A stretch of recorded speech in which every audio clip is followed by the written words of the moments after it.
Hi, I'm Paris, and since the start of the year here in Austin, Texas, to create more affordable housing, you can now build an ADU in your backyard. An ADU is an accessory dwelling unit. It's basically a small house that fits out in your backyard, which you can rent out. That provides the affordable housing, and it allows you to make some money from the use of your property, which may help make your home payments more affordable. Is it a good idea? The jury's still out on that. But we thought, well, let's at least find out what our options are with our backyard here. Both what's the potential buildable area, what kind of thing can be built, how much will it cost, how long will it take, how long is it going to take for us to break even on all the money we'd have to put into building that. Of course, there are lots of other considerations. I don't know all of the arguments about it, but it would certainly affect the character of a residential neighborhood. And I'm pretty sure 20 years ago when we bought this house, we wouldn't have wanted that. We liked having a big backyard for the kids, for the dog. Well, the kids have gone off to college. Our dog has gone off to doggy heaven. And with these new rules in Austin, there are new companies popping up who will take over the whole project, all the planning, design, the building, the permits with the city. They'll do everything and hand you the keys to the finished product, which is certainly convenient, but it doesn't come cheap. Let me show you what they staked out in our backyard and what they said it would cost. We've got a pretty good sized backyard, and we thought, well, maybe we could even fit 2 of those ADUs back here, because you're allowed to build more than one if you have enough space. But there are lots of limitations, which ended up with where you see these orange flags being the outline of what they thought was the best option for building. What they measured out would be about a 350 square foot ADU. So our property line is about where the fence is at, and it turns out you have to have a 10-foot setback from the fence, which is how we get here and here, because here's another fence. This is the property line with the back neighbors. So that shrinks things down if we can't be within 10 feet of either fence. And then of course we've got the house over here. We want to be 10 feet from this, but wait, what's this? A tree. Not only a tree, but a fairly large tree, as in too large to be cut down without getting special permission from the city. And this is a lovely tree. We would not want to cut it down. Well, it's not just the fact that we can't cut down the tree even if we wanted to. It's that there's the root zone around the tree, which for a tree of this size, they estimated is about 12 feet out. And 12 feet puts you back to this point. Now they can't put in a slab within 12 feet of the tree in order to protect the root zone.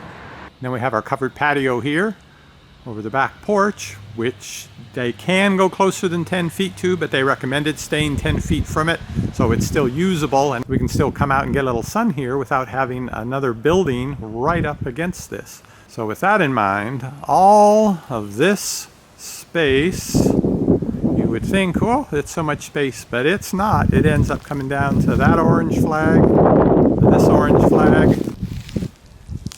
and then back to this orange flag.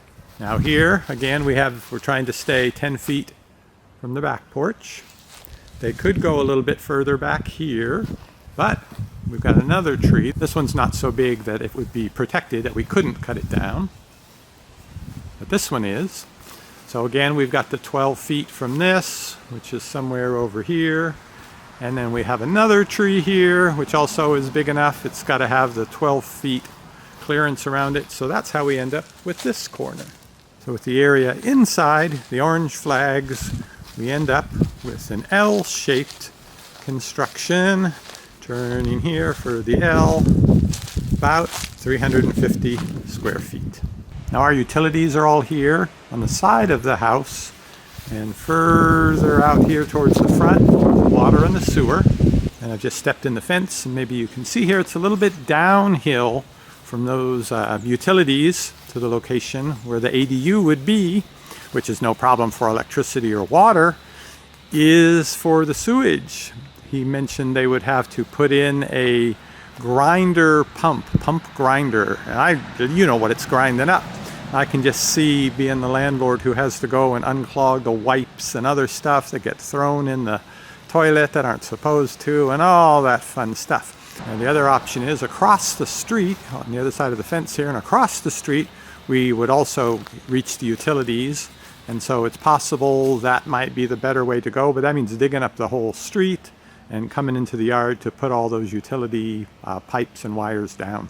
And standing here by our sliding glass doors at the back, where we get lots of sun through here now and have our trees in the garden view, we would walk here, and just a few feet over there would be a house similar to ours, at least in terms of the wall going up, and then the roof and blocking the light. Oh, there's a squirrel.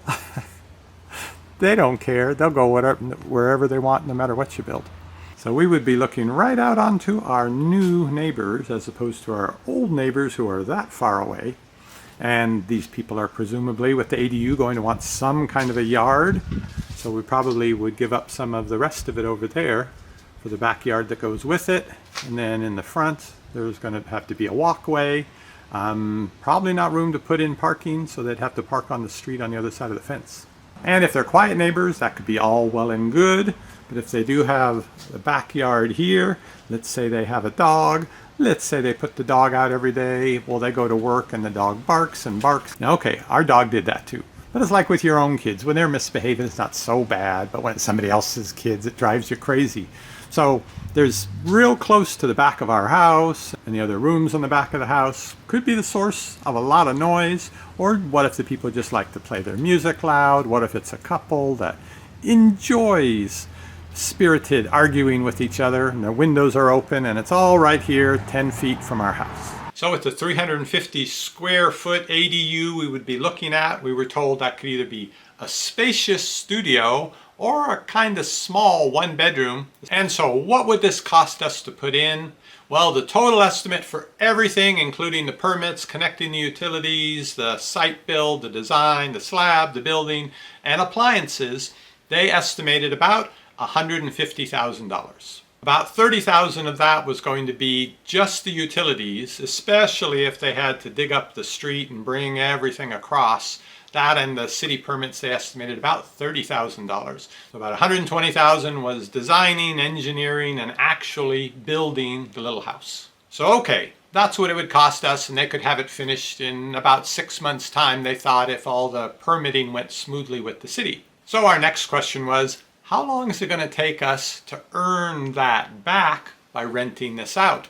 So we looked online and got an idea. So we went with the one bedroom designation, and we figured it would rent for a little bit more than a one bedroom apartment. So our best estimate is a little over $1,000 a month we could ask for rent for that. So with that, we're looking at about $12,000 a year. In 10 years, $120,000. In 12 to 13 years, it should pay off the initial $150,000 that it costs to build. If it's 12 years to get back your initial investment, that's awfully long. But then again, you now have this house that's paid for in your backyard. So when you go to sell your property with your original home and your little home, is that really going to increase the value of the whole property by $150,000 or more? The people who wanted to build us this tiny home said, oh, certainly, because now your property comes with a revenue stream. You have this $1,000, or of course in future years, probably the rents go up, so over $1,000 a month coming in. But there were two counter arguments for me. One, if you're buying a house near a good school and you're a younger family with the kids, you're going to want a backyard.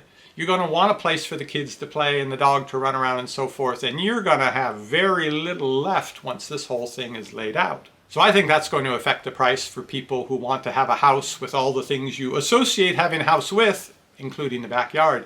The second thing, okay, $1,000 a month, that's nothing to sneeze at. But then again, the prices in Austin have just gone through the roof since we bought this house. So you're looking at somebody who is willing to put out the money, hundreds of thousands of dollars, to buy a home, and you're trying to sell them on, hey, you can have $1,000 a month coming in by having these neighbors 10 feet from your back porch and no backyard.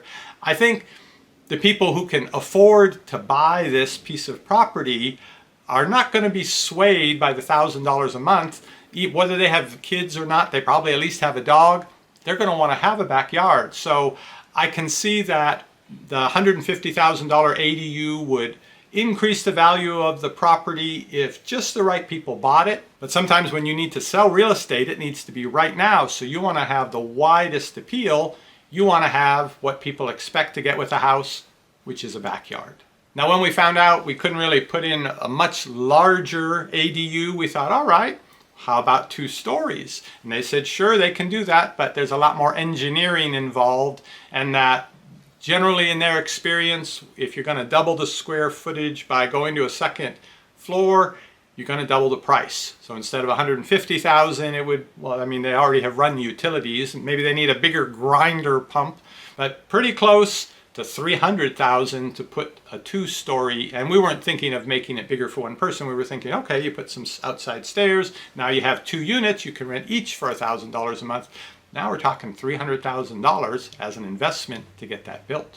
So what did we decide? Well, I left the orange flags out there so I could make this video and show you what they had in mind, but I'm just going to pull the flags up. And we told them, yeah, thinking about it more, we just don't like the idea of looking out our back window, looking out our living room window, going out onto our porch, and phoom, there's a building right there.